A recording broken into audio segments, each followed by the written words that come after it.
Hello friends, welcome to my channel ट्यूटोरियो।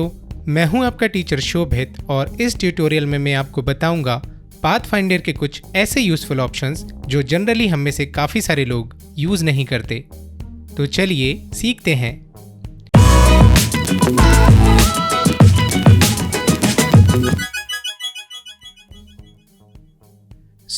Option number 1 जो हम use करेंगे वो है make compound shape pathfinder panel की हेल्प से।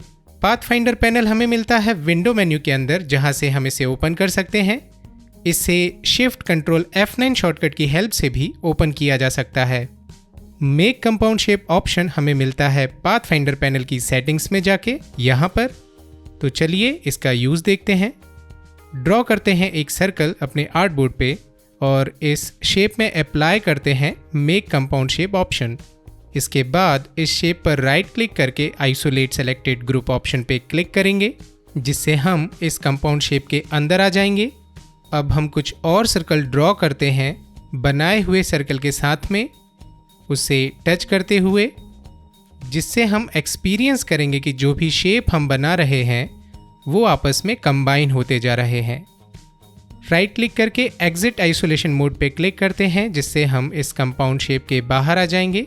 अब यहाँ पर आप देखिए कि बनाए हुए सारे शेप्स कंबाइंड दिखाई दे रहे हैं, फिर भी उन सभी शेप्स के पाथ अलग अलग हैं। तो कुछ इस तरह से make compound shape option work करता है। इससे हमें ये बेनिफिट मिलता है कि डिज़ाइन बन जाने के बाद भी उसे एडिट किया जा सकता है। हमें सिर्फ राइट क्लिक करके आइसोलेट करना होता है और एडिट करने के बाद वापस एग्जिट आइसोलेट कर देते हैं। और जब हमें लगे कि अब एडिट करने की ज़रूरत नहीं होगी या हमारा फाइनल डिज़ाइन रेडी हो गया है, तो हम इसे एक्सपेंड कर सकते हैं।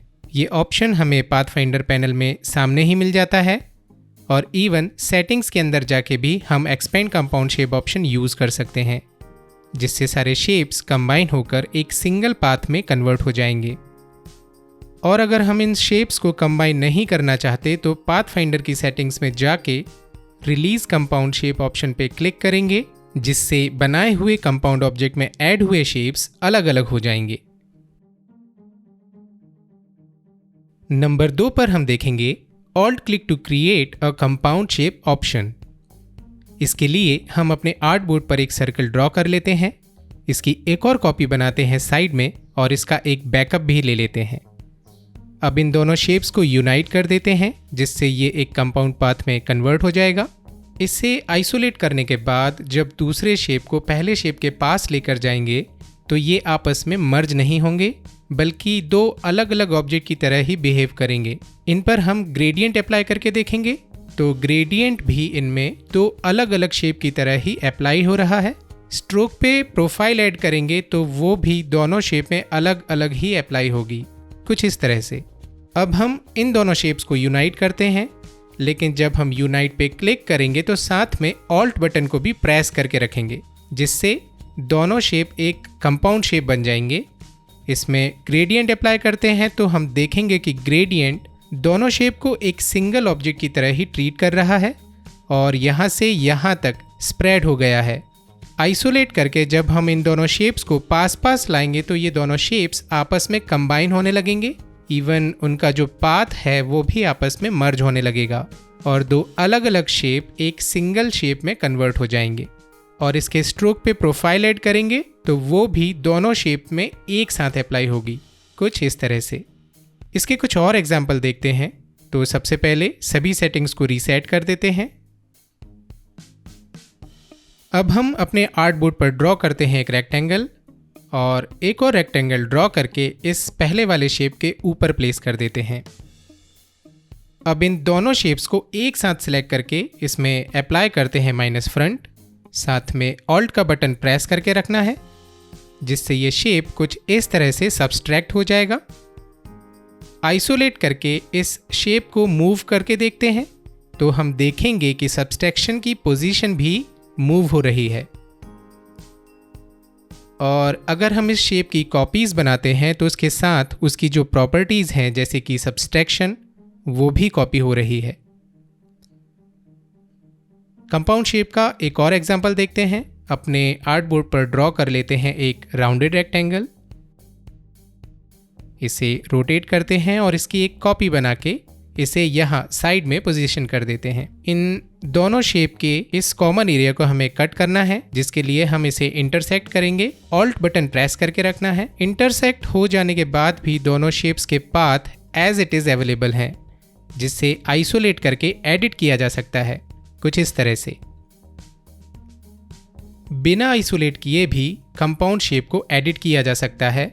चलिए देखते हैं कैसे।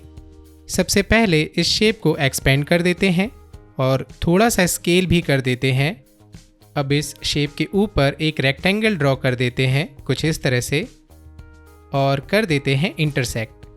ऑल्ट की हमें प्रेस करके रखना है और अब हम सेलेक्ट करेंगे ग्रुप सिलेक्शन टूल, जिससे बिना आइसोलेट किए ही हम इस कंपाउंड ऑब्जेक्ट के डिफरेंट शेप्स को अलग अलग सेलेक्ट कर पाएंगे और एडिट भी कर पाएंगे।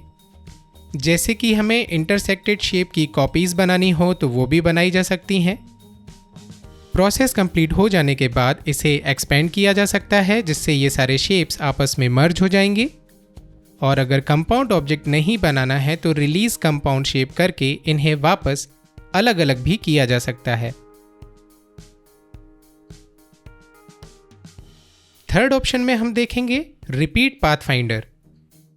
इसके लिए हम ड्रॉ कर लेते हैं एक रेक्टेंगल और इसकी एक और कॉपी बना लेते हैं। यहाँ पे इन दोनों शेप्स की एक और कॉपी यहाँ प्लेस कर देते हैं। इन्हें रेक्टेंगल से सर्कल में बदल देते हैं और अब इन दोनों शेप्स में अप्लाई करते हैं माइनस फ्रंट। और यही सेम प्रॉपर्टी हमें इन शेप्स में भी अप्लाई करना है, जिसके लिए हम इसमें अप्लाई करेंगे रिपीट ऑप्शन, जो हमें पाथ फाइंडर पैनल के सेटिंग्स में मिलता है। आपने नोटिस किया होगा कि रिपीट ऑप्शन का कोई शॉर्टकट वहाँ अवेलेबल नहीं है और आई थिंक इस ऑप्शन का कोई बटन यहाँ पैनल में ही होना था। वैसे इस ऑप्शन का शॉर्टकट है, जिसे आप देख सकते हैं एडिट मेन्यू के अंदर कीबोर्ड शॉर्टकट ऑप्शन में। यहाँ पर हम टूल्स की जगह पे मेन्यू कमांड ऑप्शन सेलेक्ट कर देंगे और इस सर्च बार में सर्च करेंगे पाथ फाइंडर, जिससे हमें रिपीट पाथ फाइंडर का शॉर्टकट मिल जाएगा। इसका शॉर्टकट है Ctrl+4। इसे यूज़ करके देखते हैं। ड्रॉ कर लेते हैं एक पॉलीगॉन, इसकी एक कॉपी यहाँ साइड में प्लेस कर देते हैं और इन दोनों को एक साथ सेलेक्ट करके शॉर्टकट यूज़ करते हैं Ctrl+4, जिससे लास्ट में यूज़ किया हुआ जो भी पाथ फाइंडर इफेक्ट होगा वो ऑब्जेक्ट पे अप्लाई हो जाएगा। फोर्थ ऑप्शन में हम देखेंगे रिमूव रिडंडेंट पॉइंट्स। तो सबसे पहले अपने आर्टबोर्ड पर एक रेक्टेंगल ड्रॉ करते हैं और ऑल्ट के साथ ड्रैग करते हुए इसकी मल्टीपल कॉपीज बना लेते हैं कुछ इस तरह से। अब इन सभी शेप्स की एक और कॉपी यहाँ साइड में प्लेस कर देते हैं। अब इन शेप्स को एक साथ सेलेक्ट करके इन्हें यूनाइट कर देते हैं। यूनाइट होने के बाद इसमें काफ़ी सारे एंकर पॉइंट ऐड हो जाएंगे, जो उन सभी कॉपी किए हुए रेक्टेंगल्स में थे। एंकर पॉइंट्स के साइज को थोड़ा बड़ा कर देते हैं, जिससे ये बेटर दिखाई देने लगे।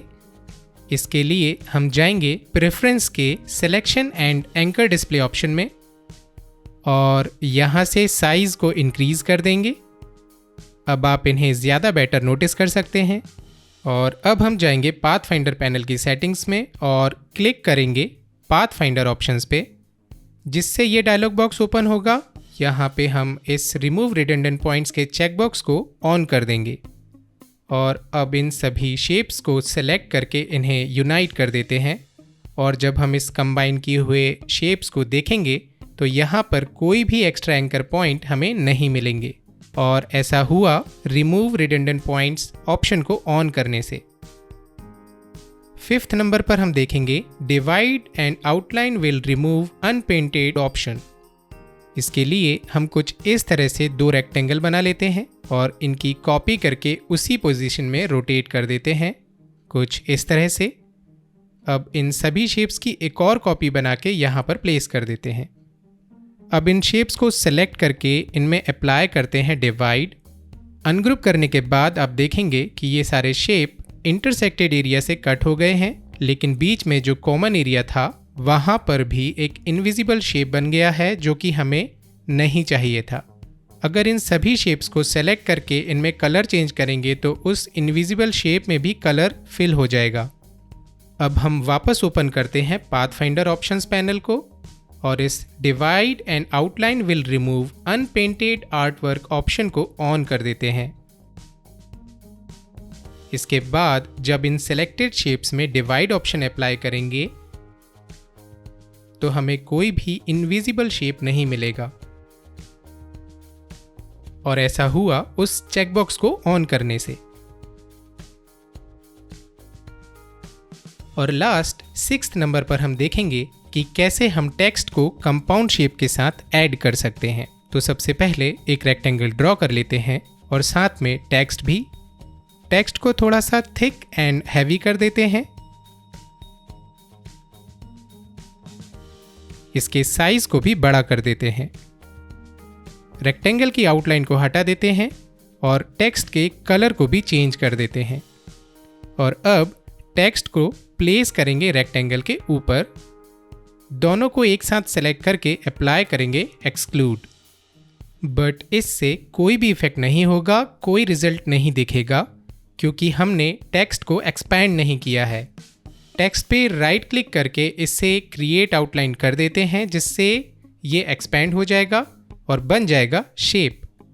और अब जब हम इन्हें सेलेक्ट करके एक्सक्लूड करेंगे तो इफेक्ट अप्लाई हो जाएगा। लेकिन ऐसा करने से हम टेक्स्ट को एडिट नहीं कर पाएंगे। वापस अंडू कर देते हैं।